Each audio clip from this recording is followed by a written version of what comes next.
I'll call us to order at 7:11. And these 11 minutes are not going to affect our end time. Because Barry is going to be our timekeeper and board monitor. He's going to keep us right on track. All right.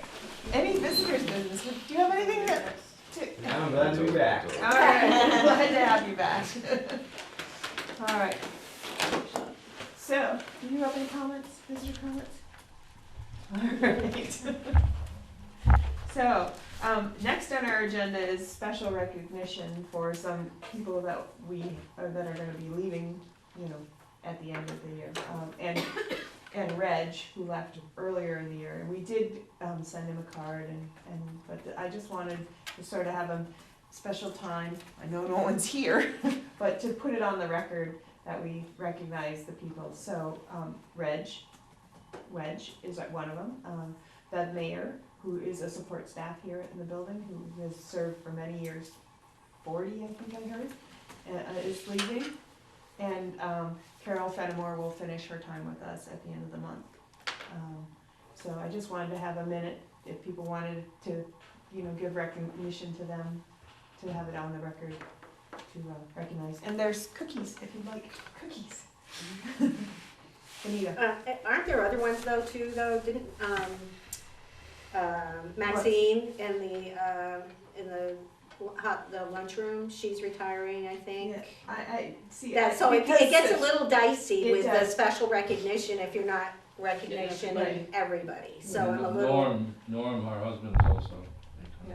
He's retiring too. There are a lot of people that are leaving. Hey, us. people can retire. And the Stetsons are leaving. Yeah, As exactly. athletic directors, they'll still be teaching, but I think just a moment to put it on just to recognize that we have people who have been here for a long time, who've, been a big help and been a big part of our community are leaving. So just a minute to recognize. Okay, all right. And go get a cookie if you want, whenever, because I can't take them home. All right. Yeah. Howard, I was under the impression that Carol was going to be here tonight, but Yeah, as a matter of fact, she emailed me and said she would be here. yeah. Maybe she's running behind somewhere. Yeah, she said I'll see you at the meeting. So. Okay. And that was 4-ish or so. Yeah. All right. Okay. Well, community council. We're gonna just skip right on by that because we don't have a student rep and we don't have a principal unless Howard has some information you want to share about community council. Nope. Nope. Nobody checked in with me with that. So. Barry, I think they might have nuts, so I got you chocolate. All right, then we'll move down.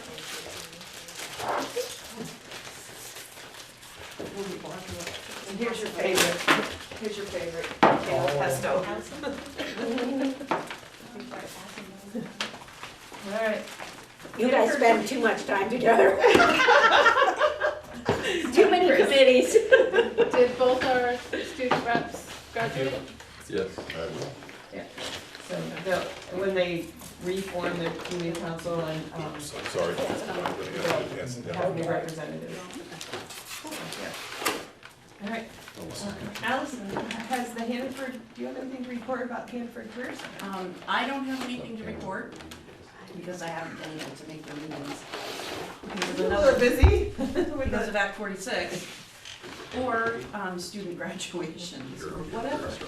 So they did have a meeting in May, Thank you. but nothing substantial happened, so I'll try again. I don't want it by me. All right. Thanks so much. Excellent.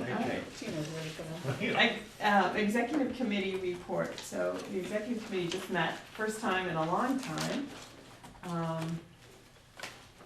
And we received some of the information about the food co-op that we received at our meeting. We'll receive that. I'm not going to share it all with you because we're going to hear it again from Howard about the food co-op. We talked about the board retreat planning for August. We have quite a long list of some activities. Val Gardner has blocked off some time to come and do some policy governance training of some sort. Hoping to have the VSBA come and have a discussion about open meeting law. Act 46, a discussion about the different bargaining models, options, and to share some of the information that Brad Bull and I will be meeting tomorrow with Armando to have an exhibit interview to get some of his knowledge about our district and his take on our district, so we'll be sharing that at that retreat. So we talked about that. We also steal all Howard's thunder later, so we'll some of it we're gonna discuss here, and we at the end, you all know, adopted or approved the renewal of administrators' contracts. So that's pretty much what we have, and you have the minutes from the 5/6/17 meeting. Jody. I have a question about the boards retreat. How did that come about? Why is it all boards? Well, it was an attempt to maximize the work and have, because Patrick's coming on, to have an opportunity for him and all the boards to work and sort of do some vision work as what's our vision? It'll be his first chance to meet with everybody, so we thought all together. That would be a good way, and there will also be maybe some time built in for individual boards to do some individual work, but not the whole day. Trying to get as many people together and as much information shared as possible. And do you think there'll be a good turnout with a 2 o'clock start time? Because I was bored. Yeah, I know, it was hard, but we're trying to balance that, maybe half a day, people could just spare a half a day and spend some time. I mean, we thought about that it's hard for people who work, Okay. and, evening, you can only go so late, and then you're useless kind of thing, so. Do you have the date yet? 18th of August, August they're 18th, okay. asking to hold that, save the date.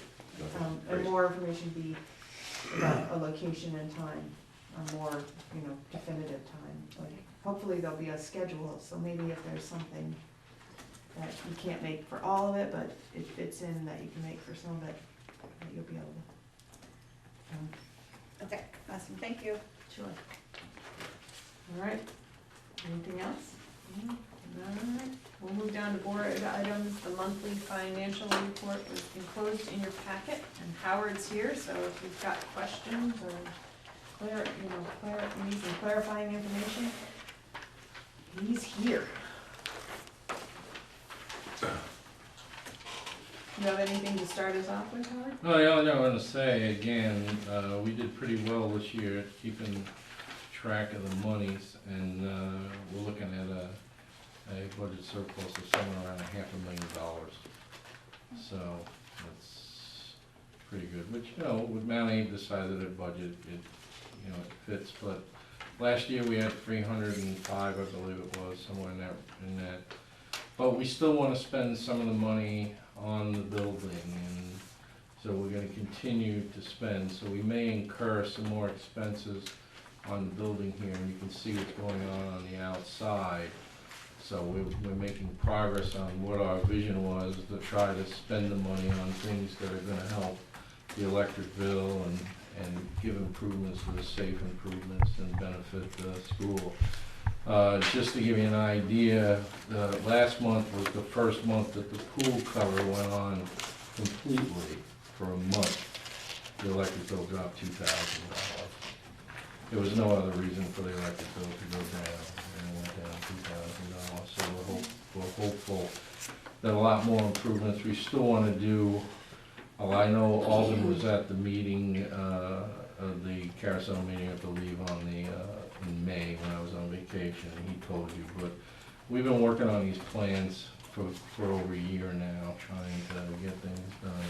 And you can see the process at the school, but it costs money, and like I told the EC committee, you can make $1 out of 99 cents, but I can't make 31 million out of 99 cents, and that's what the project was. But I think we're doing fairly well, but I'll let you be the judge of that once we get done with the improvements. I think the air quality is gonna improve here. I think the use of electric's gonna get better. We're working in the food service area now in the dining hall, that's why we're here. Remediation of asbestos, and we're doing all the hallways. What we'd like to do in the future is to try to do about this. There's usually 6 classrooms here that are connected because of the way they connect.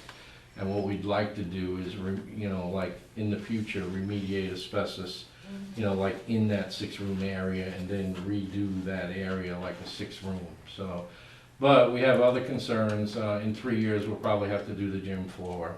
We've been asked by people to do that. And there's other needs that are out there that we have.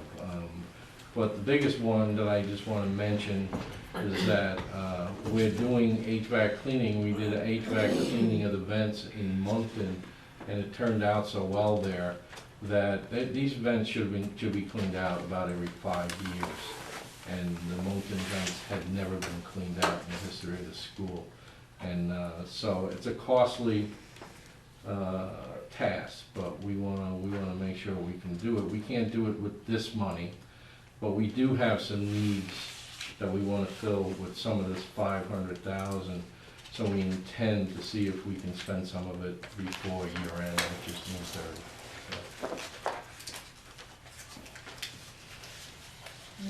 Discussion? Anything in the financial report you have questions about? Allison?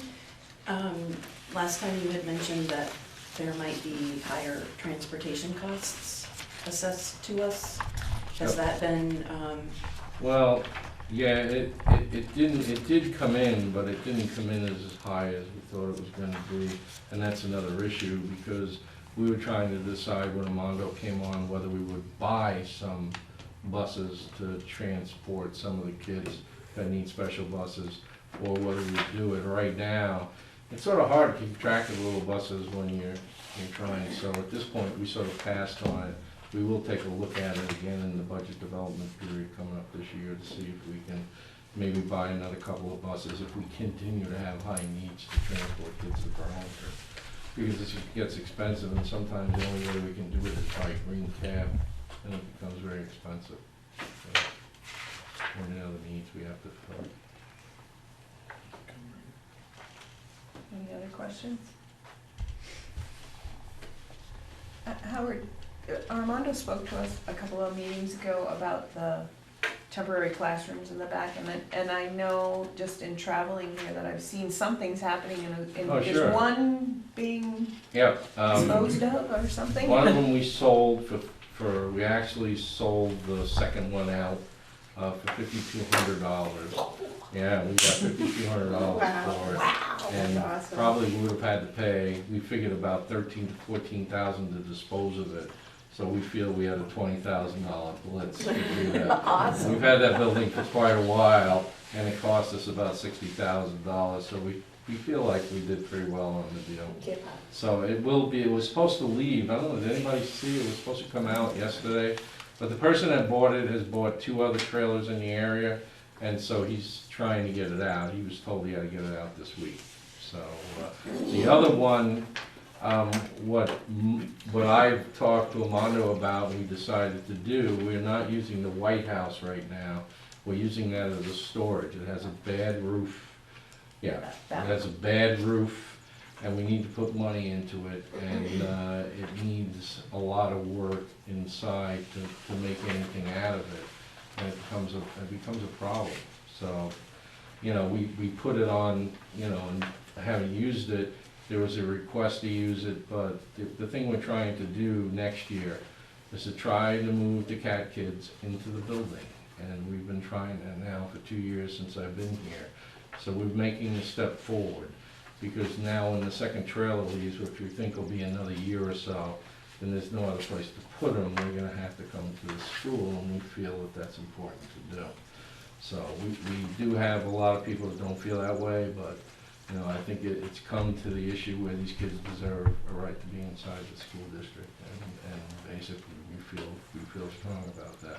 I've talked to Armando about it, I've talked to Susan about it, and we feel the kids should be in here.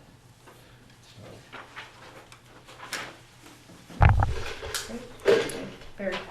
Can you explain the reserve for negotiation line, whether that's spent Okay. or not?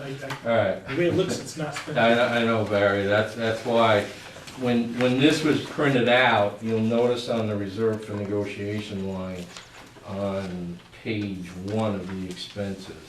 What it was in the encumbrance column, right? So what happens is we moved it to the budget balance, because that money has been reallocated to other lines in the budget. So when we took everything out, we moved it to the other lines. So people are getting paid. So if it was a professional 1,100 staff, their pay and their retroactive pay got into that line. So if you go to the 1,100, 5111 up there, you'll see that all these lines are starting to fill in. So that's where it was. When we originally put reserve for negotiations in the budget, you know, there was just not the salaries, there were other things that had to go in there. So, and to be honest with you, when we removed them, it took us a while because, you know, it took so long once we got the budgetary numbers of what the salary increases are gonna be, but now they did get moved out. So that's why, it looks a little daunting there, but it's been paid. The only thing that exists in these financial statements and encumbrances now are the 4 unpaid summer payrolls that the teachers are entitled to over the next 4 pay periods. And the first one will be paid out July 1st. Okay. Thank you. Yep, you're welcome. Okay. All right. Any other questions? Okay. All right, we'll move down to the food service cooperative. Howard's gonna share some information. I think it was included, there were some answers to some questions Yeah, let me see if I can that find were a copy. included from, yes, in the packet. And then, this is something that you'll share the information you shared at EC about Kathy's hopes or wishes. Yeah, there's been a problem with relation to collecting receivables, and I think all you're aware of that, especially since the March carousel meeting when it was brought up and Kathy addressed it. And basically, it gets frustrating because some of the people don't pay are adults, they're employees, but they're also students that seem to come to school and they don't have any money to pay. Now, a lot of these kids maybe don't have free and reduced because their parents won't apply for it. So Kathy's philosophy has been, ever since I started here, that she would never not feed a kid. And basically, she gives them food no matter what. The question becomes whether they get a sandwich or whether they get a full meal. In most cases, they serve them a sandwich, and then basically, you know, that's the way they go for the day. However, she has a couple of philosophies now, and one of them I said that I would bring to the boards, and we brought it to the EC board, is she at one time feels that some of the school districts are starting to go for full free paid kids' lunches in the schools, that there will be no free and reduced, no everybody would get served and for free. And we haven't looked at the aspect of how much it would cost yet, or how much the impact would be. We do know that we support the program with $195,000 of district-wide money. But what happens is, some people don't pay. So there's a question now, there's some people that start off not paying and then they wind up in free and reduced. So once they become free and reduced, it's hard to collect the money because they've built up a bill. So the EC committee has given me some guidance in how to handle these, and we're gonna write off some of these bad debts up to the amount of whatever our excess will absorb this year, okay? And going forward, we're asking for guidance, hopefully at the carousel meeting in August, when we all meet, all right, for the retreat. And hopefully this will be discussed at that point and maybe come up with a policy. We're not asking that you just do a free policy at this point. We know that wouldn't happen for at least a year or so. But she just asked me to bring it to the board. I told her I would, right? But the idea, we wanted to at least get a policy where we would address when somebody stands in front of Kathy or one of her employees and say, I don't have any money, I can't eat. So the idea was to service those kids and feed them.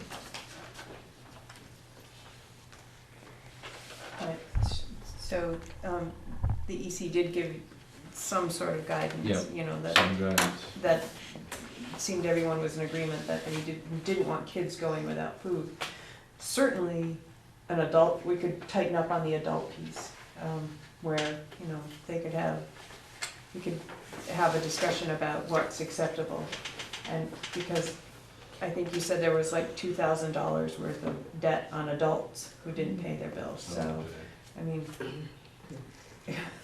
so, you know, the kid piece, if they qualified after for free and reduced lunch, I think we all agree, then we gotta let that go, but. And to be honest with you, this is not a Kathy problem, this is a national problem. And if you read the literature on it, it's pretty sad. My own town of South Burlington, a year or so ago, was $541,000 in the hole. And they've decided to put $50,000 a year into it to start making the payments to reduce the amount that they're over. Over how many years did that accumulate? I'm not sure. I mean, just reading the kicking the can down the road Yeah, subject. yeah. So I'm not sure how long, you're talking about South Burlington or you're talking about ours? No, the 500, ours is 20, right? Yeah, Around 20, yeah. if I read this correctly. Yeah.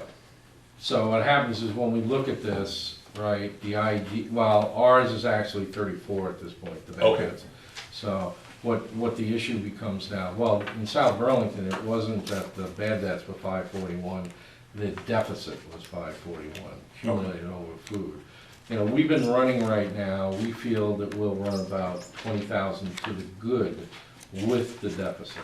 So we feel that with the 100, with the subsidy, so with the 195,000, we feel at the end of the year we'll be 19 below the subsidy. Did you get that in your packet? Because I'm looking through the packet and I don't have that handout. Kathy's She memo. didn't Do you get have that. I just have the memo. Memo, okay. They're not seeing this, She didn't that, get that sheet. no, Yeah, that, okay. that says it's, included and it wasn't, so, sorry. Yeah, they're estimating $19,153.69 to the positive.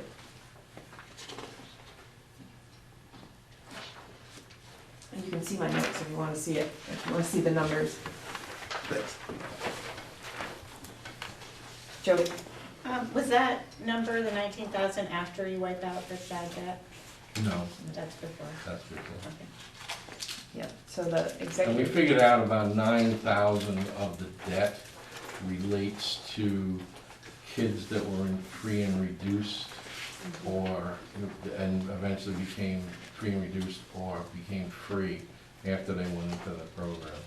So that's the idea, that we figured that, you know, those are the ones that we're probably gonna attempt to write off, because we're never gonna collect that money. Plus, under accounting standards, you gotta be reasonable, and if it's an uncollectible debt, you have to record it as such, so. We're still gonna attempt to try to collect the debt that's on the book, especially from the employees and the adults that owe. And we're still gonna attempt to try to collect from the parents up through the situation. I mean, I don't think our intent is to open this up for anybody to just come in and not pay for a meal. I think the intent is if a child, the other thing, there is a rule out there, and even Armando was not familiar with it, and Kathy showed it to me, where a principal has a right to add somebody to the free and reduced to get meals if they see that they're not getting fed properly. So it's in, and she showed me the standard, so it's there. The only thing it's not supposed to be used as a coverall, it's supposed to be used in a case, you know, case-by-case basis, but not to use it as just a general rule. So, Anita? I also thought, and I mentioned this to the executive committee, that possibly we could have some sort of a, not GoFundMe specifically, but something along that line for people who would like to make sure that there's money available, a pot of money, so that so the kids could have their lunch paid for if that's what is required. Simply because, there's all the wish lists in the school rooms so that people buy supplies and bring them in and all of that stuff. Well, there's not a whole lot more important than feeding the kids at lunchtime, so. I brought that up, I'm not sure how that would work or anything like that, but I do kind of feel like, I know a lot of grandparents out there that might not have kids in school right now, that might think, I could, write a check and pay for, a couple dozen lunches for kids that can't do it. Well, the reason why I came up was because, Kathy's reports to me, and we talk about collecting of the receivables all the time, was brought up. And she has an obligation not only to feed the kids, but she has a financial oversight of that program. So that's why we wanted to bring it to the boards and see if we can get some guidance on how people feel about it and what we should do. Can I just say that Kathy Alexander is phenomenal, Mm-hmm. and I've been fortunate enough to know her when she was at Ferrisburg, and the wonderful things she did there. She has always gone the extra mile to make sure that kids get fed. That's a very important thing to her. So I would fully support anything that she suggests because it's well thought out and well researched and above all well intentioned. So I think she deserves everyone's support. So, yeah, we'll talk about this at the board retreat. This will be one topic for discussion when we're all together. Kind of, where do we see where we're going? Is this something we would all support? And how do we move forward to get there? Can I finish my other list? Oh, sure, Howard. So, the one thing is good news is that the IT, we will be up to 1 gigabyte bandwidth in all the schools in the first week of July, and that's everywhere except for the SU office, we don't have that speed. But all the schools, we'll be the first school district in the state to have that according to our provider. So nobody else has it. So we've worked hard to try to get that work. We've also changed the phone system in this school by little or no cost. I worked out a deal with Waitsfield Common, and basically they've installed the system. We still got a couple of things they have to do, but that's in there and going. One of the other things I'm asking, and I'm probably going to put in the budget next year, just to give you a full warning, that the HVACs have never been cleaned out in most of the schools here. We just recently did Moncton at a cost of about $19,000, I believe, and it's turned out to be very good. The air quality in the school has benefited. When you look at the pictures and the test data related to the prior and post of what was going on there, it's exceptional what happened. The principal actually told me that her hair now lifts because the suction from the intake is really good. Before, she said you would put a piece of toilet paper up there and it wouldn't move. And it's come great. And the maintenance person out of that building, Steve Raymond, just feels that it's been good. So Alden and I have talked to Armando, and Armando's not going to be here, but we explained to him what we wanted to do, and I feel that we should probably try to budget it. Now in a building like Mount Abe, it's going to be a huge expense, a lot more than $20,000. So because of the size and the ductwork that's up there to do, but I think it's worth doing, and I'll probably ask you for that come fall. So we'll see what happens. The other thing, we have a gym floor that we feel that it'll last another 2 or 3 years, and then it'll have to be replaced. We've been pricing them and going around looking at gym floors. We were over at Mount Mansfield about 2 months ago, and they showed us a gym floor that cost them less than $200,000. Right, and but that's the type of cost you're probably going to have if you put in a new gym floor. So that's the other thing that basically I just wanted to mention. We still have locker rooms to do, we still have bathrooms to do, and we're hoping to do, like I said before, 3 to 6 rooms at a time during a summer run. But we only have 8 weeks, and it's, 8 weeks most of the time, and basically it's tough to get done, and schedule people to get it done. Sean? I would love to request some seating out in front of the building. There was a beautiful plan that got put together, last fall maybe. And it had some landscaping, it included the lights that are out there now, but they ripped out all the seating, and so perhaps that could be something you could look into. We did have a plan for that, but we've been blocked by the artwork that's in front of the building. And we've been asked about the artwork, where it emulated from, whether it's something we can move, change, or whatever, and we just can't get any traction on it. Under that artwork is just cinder block, there's no bricks underneath there. So if that was ever removed or put to another place, we would probably put a type of stone in there to cover the front, which would probably look real good, and then clean out that whole front area and put in bench seating and things for kids on the outside and then clean it up. The trouble is that we've always been told that we can't touch that artwork. So Who Says who? says that? this is what we've been told is, and maybe, so, You're maybe talking about the that's ski jump. That's the thing. That it was something that I shouldn't bring up or touch or, Well, I would look to our policy, and it would seem to me that the maintenance of the building would be. Because we have a good Taking plan. care of the assets. We have a great looking plan to replace that, and Sean is aware of one of the parts of that plan.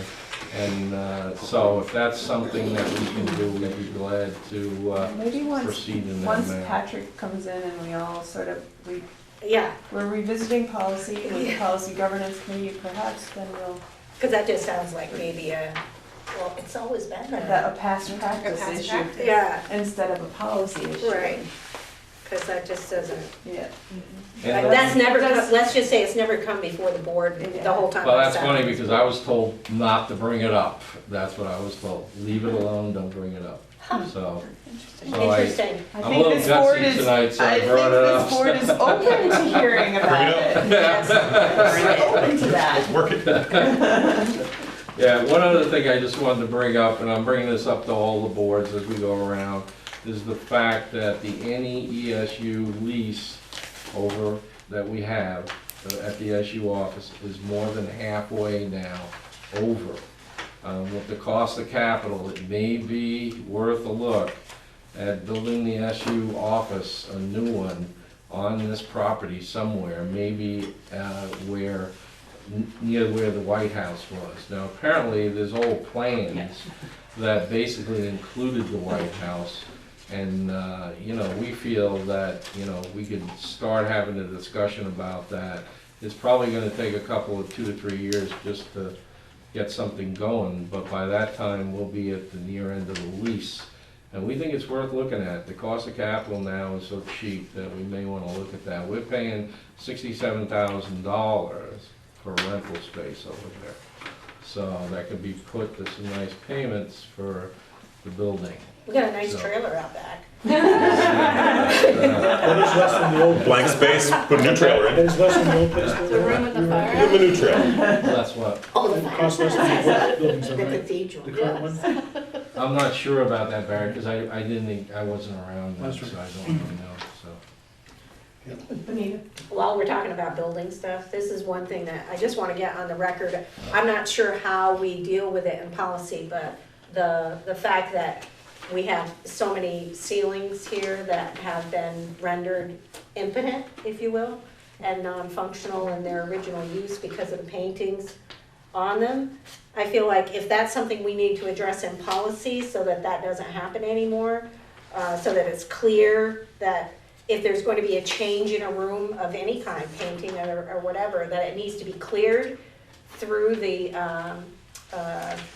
SU facilities.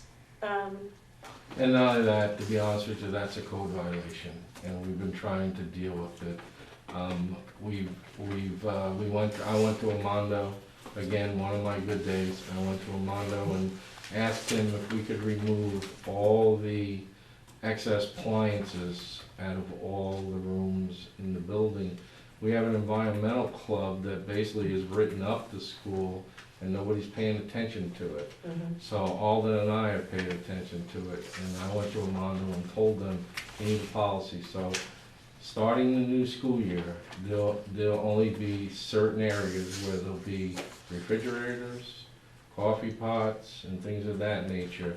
And we feel that, we had a 15% increase from the electric bill, the rates went up 15%.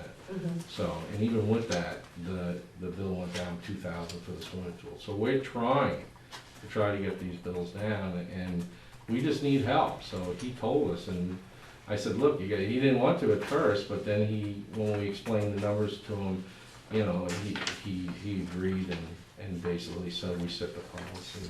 So is that something that, it also happens at the elementary school? It's happening in every school. So I guess my question is that sounds like that's an SU policy?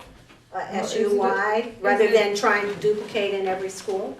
Or is it a procedure? I'm wondering if. Well, we just set it up as a procedure. We said that, because of the cost, you have to remember, people bring in appliances that haven't been vetted. We don't know if they're safe, we don't know how old they are.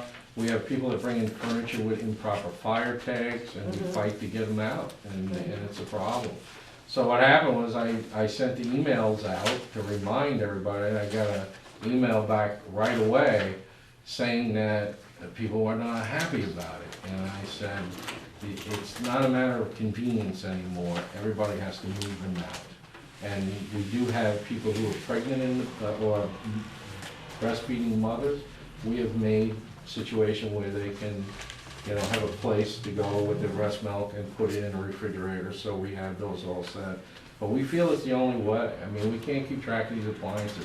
We went on one day and somebody had a hot plate on inside the school. I mean, what is going on, So do you feel like the procedure, I guess what my question is what can we do as a board so that these things are, first of all, in place, so that and then who's the cop? I think if we made it a policy, it would be a lot better to enforce a procedural aspect, because I have a feeling what's gonna happen when we didn't make it permanent, people brought the stuff back last year and it got back in the building. Yeah, 'cause I And some remember people having just these refuse to give it up. They'll tell you, well, I'm not giving up my refrigerator, I'm not taking it out. So, it's tough, We don't wanna make enemies, we're trying to make things better. But so. Patrick's coming in another couple of weeks, and I think we're gonna begin our work together, and I think that's definitely That's an important one, I a think. couple of things that I think need we to- can't, I think it's really critical that we don't become have code violations happening from either ignorance of the people allowing it to happen or whatever. It just needs to be something that is really clear so that we're just not doing that. If I can just take 2 more minutes to bring up another aspect, no door is supposed to be blocked open with wedges, and wedges, I think, are issued in this district. And we've tried to get the wedges out, and we show up at a school, and one day there was a teacher running from the playground saying, oh, Alden's here, he's gonna see my wedge. It's against code, you can't block these doors open. We had one teacher that took off the hardware so it wouldn't be connected, so she could leave the door open. Why do they do that? Why do they do that? They say that they're too hot. So is the ventilation in the room adequate? I think it is, yeah. I think The same ventilation that needs to be cleaned? Well, yeah, but, these things have been tested. We had the Department of Labor in here a little over a year ago because there was a complaint filed about the air quality in this building. And I was called up by Carol, I came over, she asked me to come over, and I came over and I spoke to the inspector and I said, look, you go anywhere you wanna go. I'll take you to every room you wanna go to. There's not a problem with what they were saying. And they came and tested it, and they gave us a clean slate, because I made them go into every room that they think there was a problem, and we followed them around, and I said, you wanna go to 3 more, 4 more, whatever, you go to them. And basically, we wanna make sure that people understand that we're trying to keep the air quality as good as it can. Now, I said that, when I said before that we need to clean the vents, but I think this is unrelated. They just wanna keep their doors open, and that's what it is. And you just can't do it, it's a code violation. So what happened was the fire marshal can come, and I think the fine on those could be as much as $500 per. I'm not advocating for wedges in Yeah, any yeah, way. yeah, yeah. I'm not, I'm just, No, I'm just curious trying as to to get why the people fact. would be motivated to do that. Because they want to. That's really what you Because got. they just want to be in pain? They just, you know. I think it's probably because they want some airflow. I haven't asked anybody, so I don't know. I don't have any data. I'm just Yeah. curious. Yeah. I think what happens when it starts to feel like your room and your house. Yeah. And this is my stuff, and that's why I get to bring my refrigerator in and my coffee maker and all of my things. And so of course I can prop the door open if I want to. I think that's more of what it is. So I think that that's why it feels like if we have to resort to policy, then we need to do that, but we also need to have an enforcer.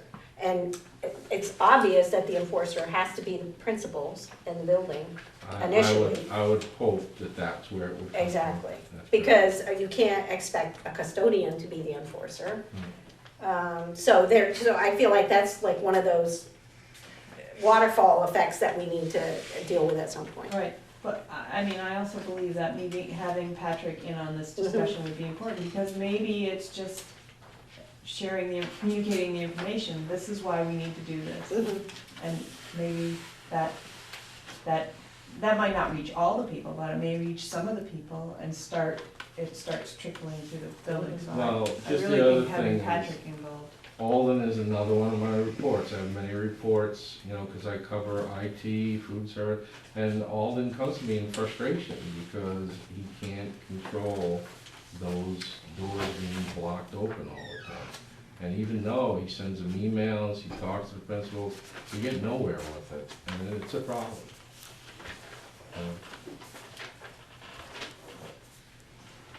I have several running notes on adding that to one. And one other thing, there's been a suggestion, you guys here at the high school don't have to worry about that because we've already put cameras around the building. But the recommendation from Armando, because I told him I didn't feel comfortable putting cameras in an elementary school building, but he recommended that we put them around the outside of the building. And just a little over a week ago, somebody tried to get into Moncton School. So, you know, we've already had break-ins at Lincoln and Starksboro within the last 2 years, and we had tech equipment taken.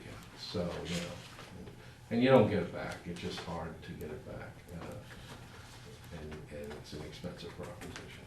So, Okay, all right, thanks, Howard. you're welcome. All right, so now we're gonna move down. Gary's giving me the wind it up. Response to the May monitoring reports. We'll start with that one, just to keep it clean.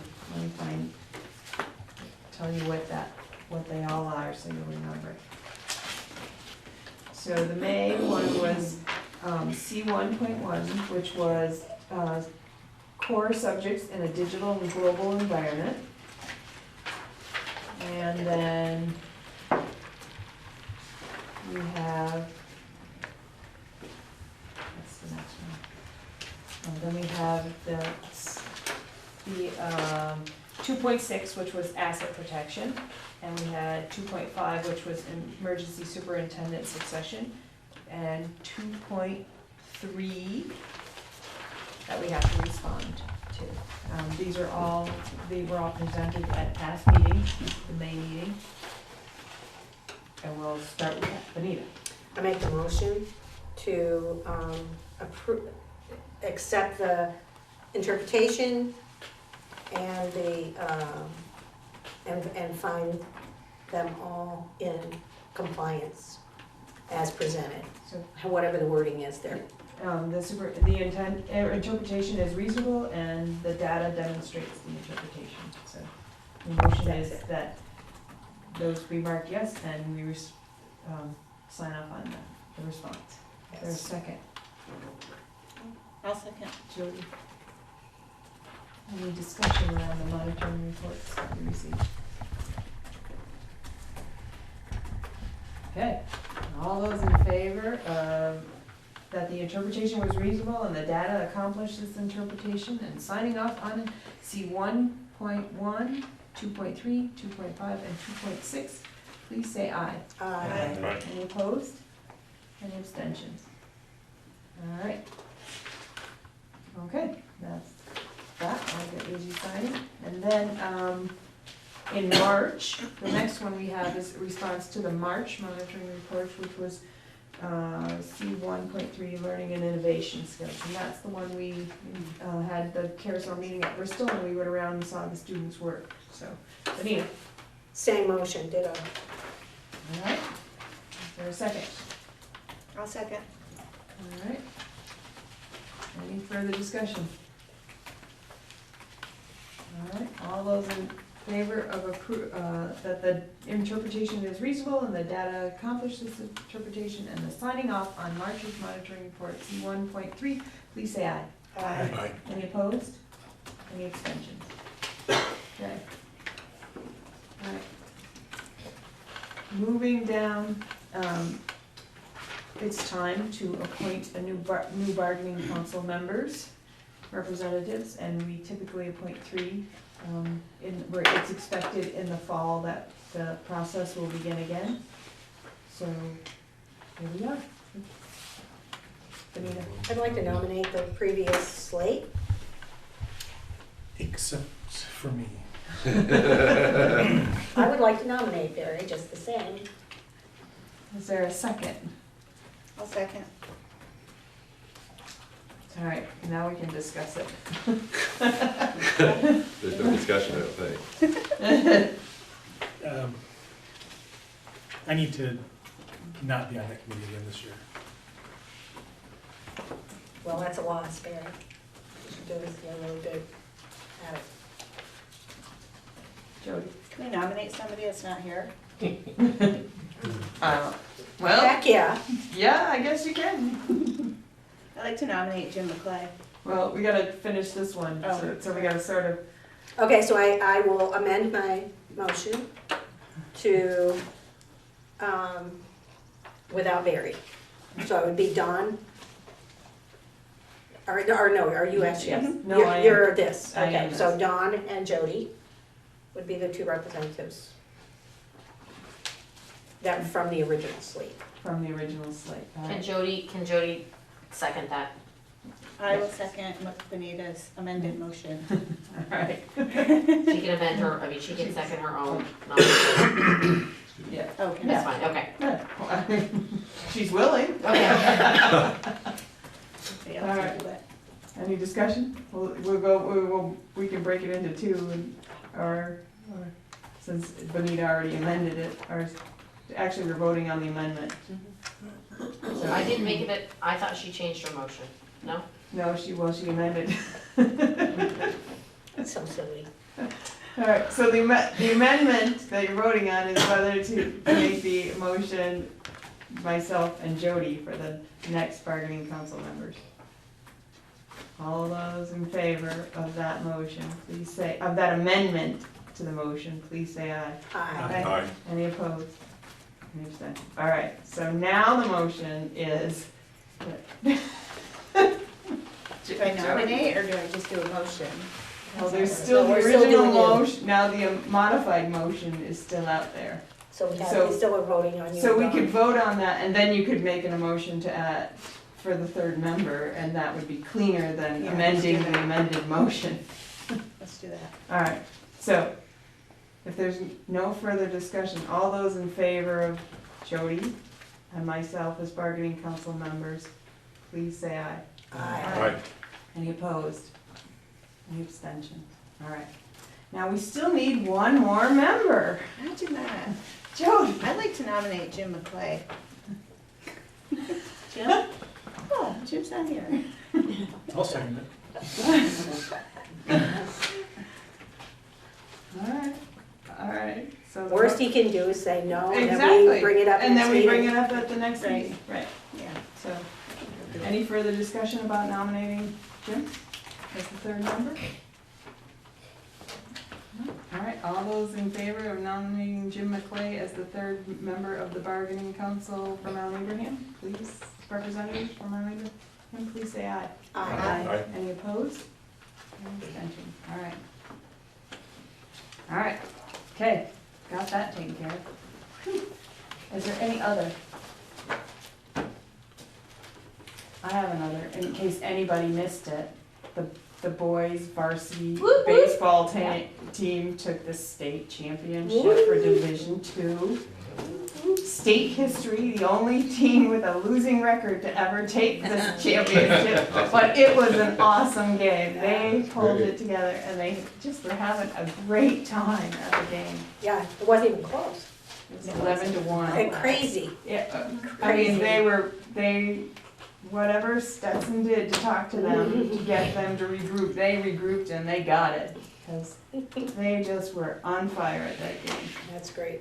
And there was a great turnout. There were a ton of Mountie people down there cheering them on at Centennial Field, so it was a great. And even Adam got up on the dugout and was dancing, getting the crowd going, dancing. It was a great game. Awesome. So, all right, anybody else have another? All right. We'll move down to C 2.8, communication and support to board. Allison, we're gonna call on you again for the Act 46 update. Sure. We have moved to weekly meetings. We have contracted with a lawyer, Steve Stitzel, to be our legal counsel. We have articles of agreement that Steve is reviewing, and as we make changes to the articles, we send them to the AOE for their review to make sure it matches or is acceptable. We have a meeting tomorrow night, which was supposed to be another community forum, all boards meeting to approve the report and the articles of agreement, but seeing as how when we needed to do that, we didn't have a report, we've shifted that to July 18th as a possibility. So we've talked about the timeline, and a motion was made and failed to move it to town meeting day. So it's still on for November 8th, and we will have a continuous look at the timeline to make, with what we're doing, to make sure that we're gonna meet that timeline. So that's where the July 18th piece comes in. Katrina is helping us with the report and putting pieces in there. So we'll be talking about that tomorrow night. We have a few more articles of agreement that we're working on, hashing out. And we'll look at the lawyer's comments tomorrow night.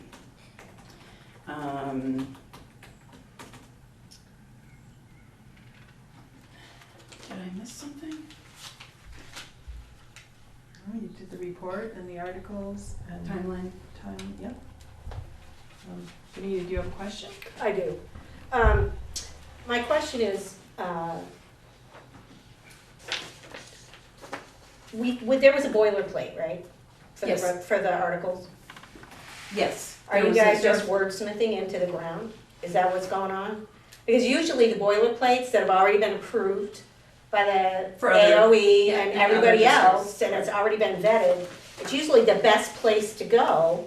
And try not to change anything, because then you've got to go back through this whole process. So what's the story there? Exactly what you described. Wordsmithing.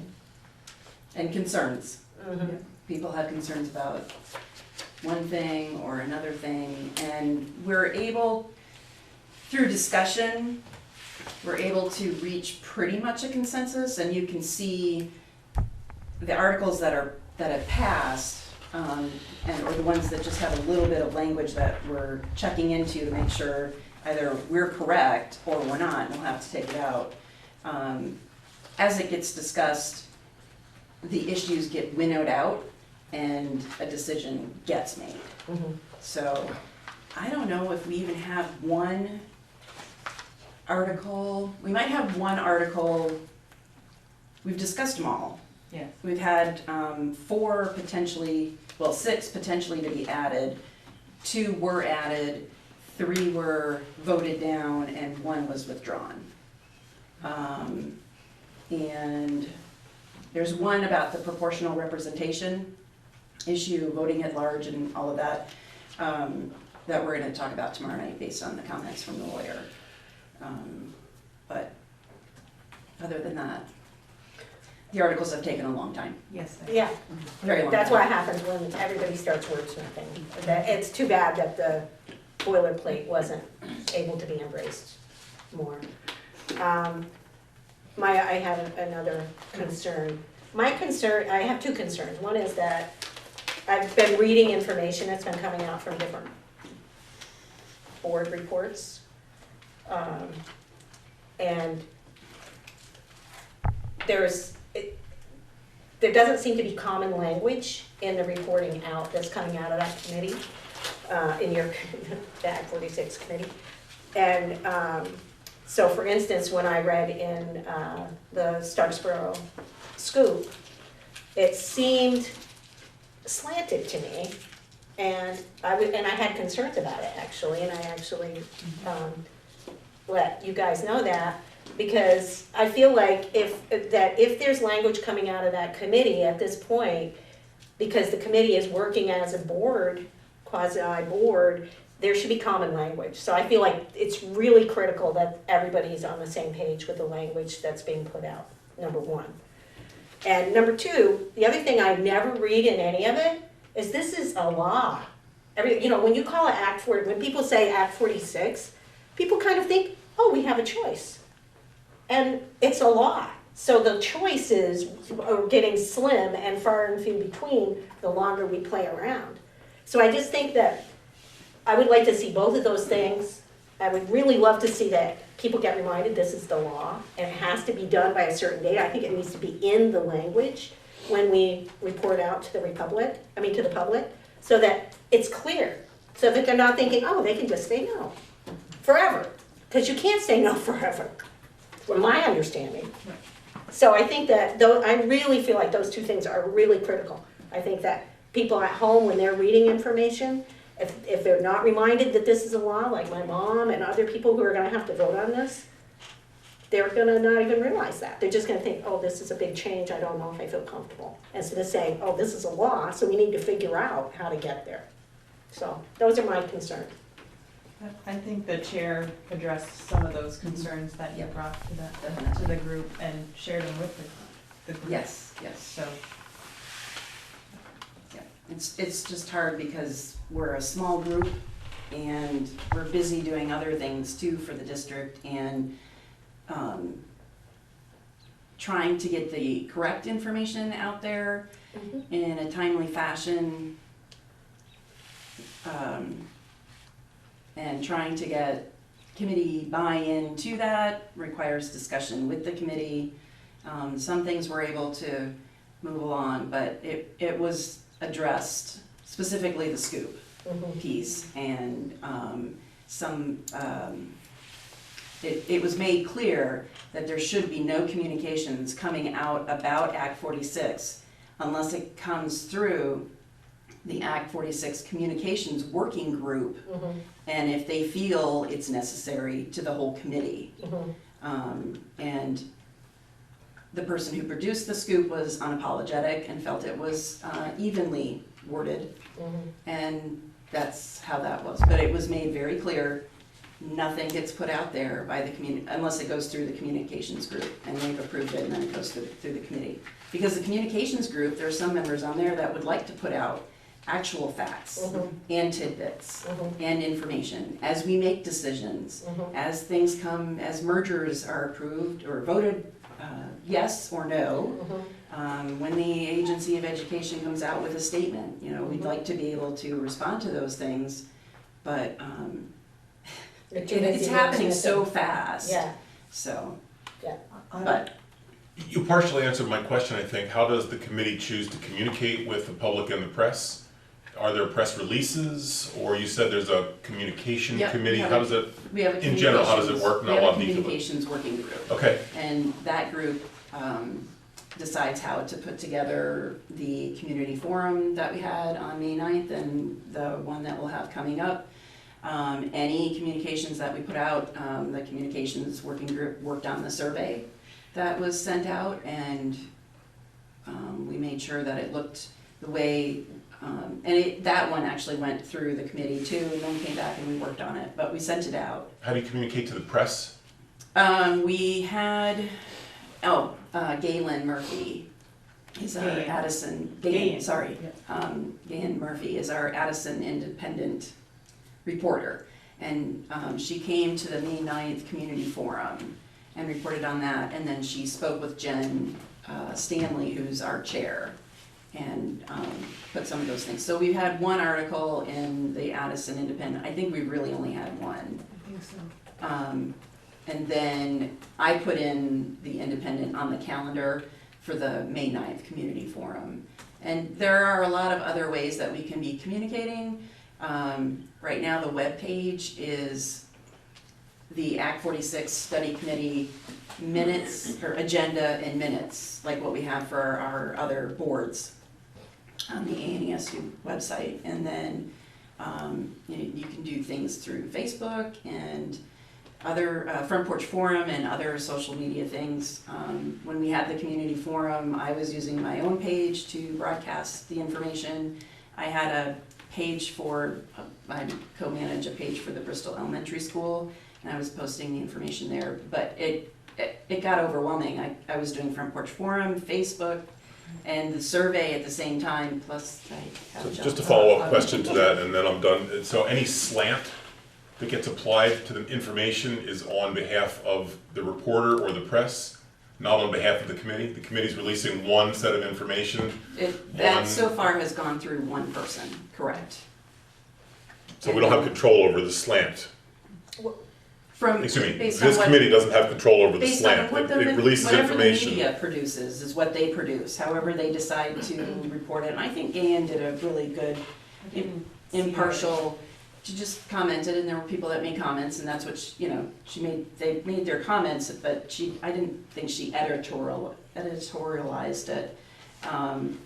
And then, again, we made it clear that there are to be no communications without going through the communications working group, because we're not trying to put a slant on it.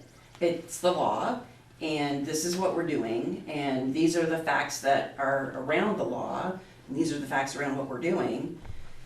And it's simple, but when you start to put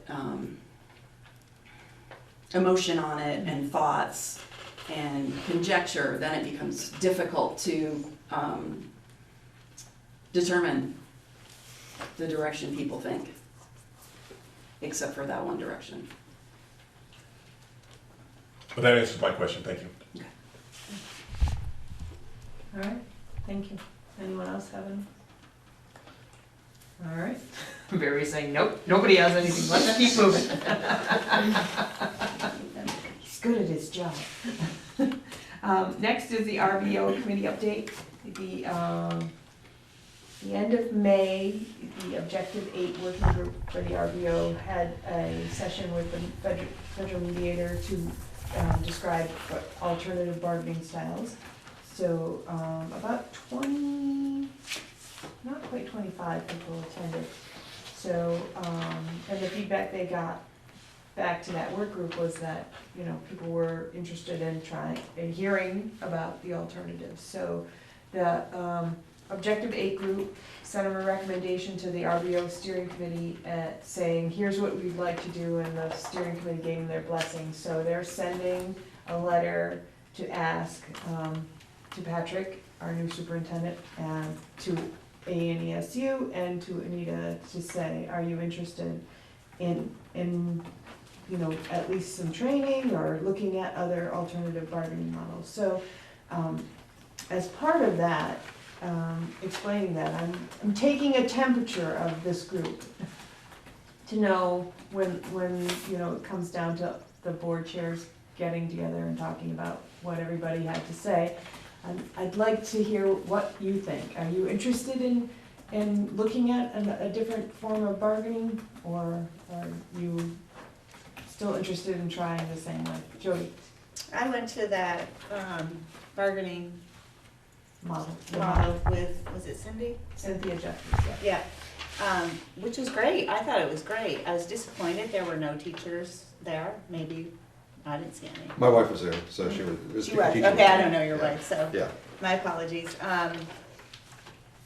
Like Cindy said, I mean, I'm all for it. I think we need to do something different. The traditional bargaining is not working for the boards. Mhm. It's working great for the teachers. I like the alternatives, but like Cynthia said, we need buy-in, 100% buy-in from everybody. And I think that's gonna be our problem.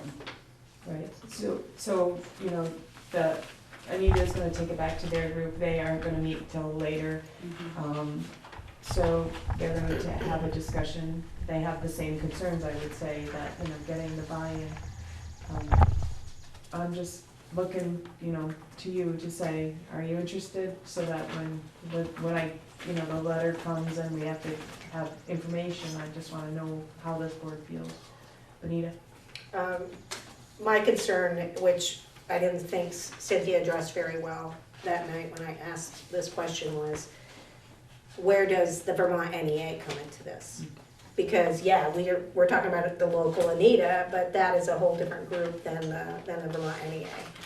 And I don't know how you're gonna get buy-in from the Vermont NEA, but they certainly drive the bus. So I just, you know,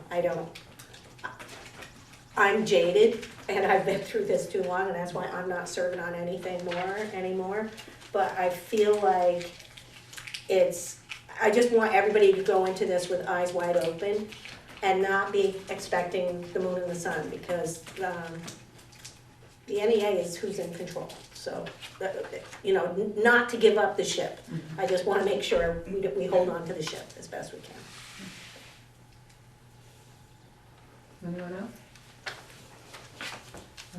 All right, the RVO group has reserved some days with Cynthia just to block time out in her schedule, and then when we all decide, you know, she'll keep or get rid of those days, but they have blocked out 4 days in September to sort of have some training time, but that'll, you know, if the majority of the boards decide to go for it, and the rest of the groups can get their people on board, then we'll go ahead, but if not, they just wanted to block out the time in her schedule to hold them, so that's where that's going. Oh, now we're down to policy and governance, committee update. Oh, here it is right now. So, that group has been meeting, and they've finished up their work for the year, and, so Mary Kate is the chair of that group, and she was at the executive committee meeting, and she went over some revisions to the charge that the executive committee sort of, and the SU board gave that group when they formed.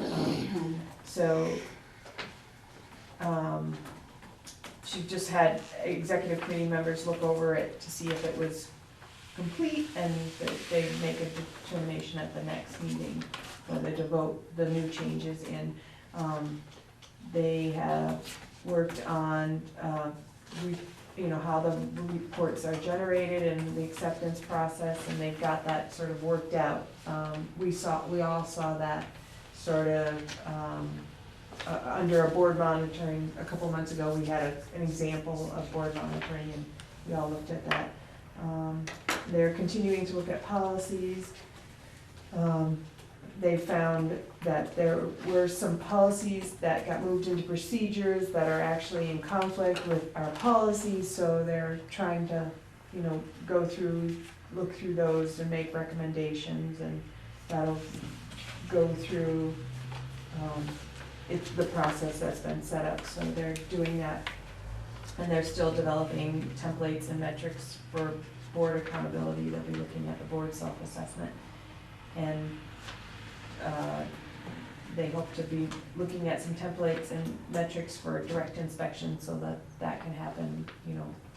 We've talked about that, a number of boards have talked about that as far as like seeing student work and, you know, how that could provide information, and it's not been used, so they're looking at that. And they'll continue to report and make recommendations to the executive committee, and they're gonna start working on sorting out which duties the executive committee would hold and which the SU board will retain. So that's where their work is now. Okay. Any questions? All right, that brings us down to the consent agenda. Move to approve the consent agenda. Second, Gary seconds. All those in favor of approving the consent agenda, please say aye. Aye. Any opposed? Any abstention? All right. Okay. Any other visitors' business? No. No? Any others? No, thank you. It's not even 9 o'clock.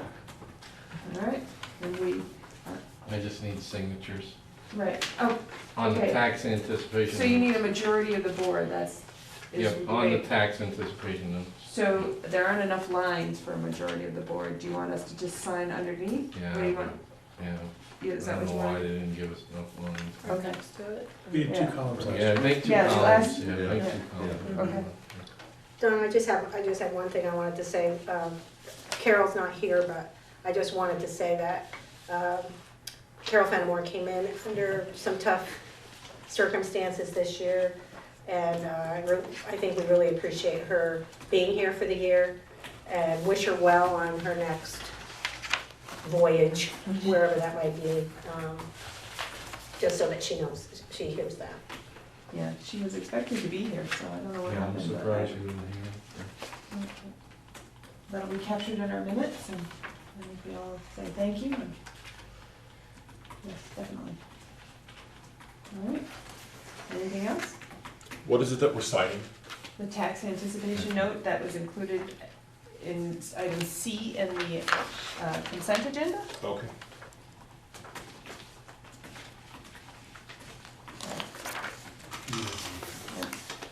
Howard, there's one page on here that I don't think we all need to sign. No, you don't sign You that. don't sign that one, I'm not gonna pass that That one. that around. gets signed by the treasurer. All right. Okay, so I'll just pass this around. Is Steve Barcelo still on this board? Yes. Okay, I'm gonna pass, just make an extra column He and. works a really weird schedule. Yeah, I just wanna make sure I Alright. should put him in the minutes. So, So all the places where it says sign here? yeah, all the places that says sign here, just make another column. Yeah. All right, no, so we can adjourn. Very, you cracked the whip, keep us pretty close. We started Last 12, minutes. 11 minutes Move late. to adjourn. All right, Benita moves to adjourn. Is there a second? Second. Otto. 24, all those in favor of adjourning, please say aye. Oh, you know. Aye. Any opposed? Any abstention? All right, thank you. So Howard, you want the second column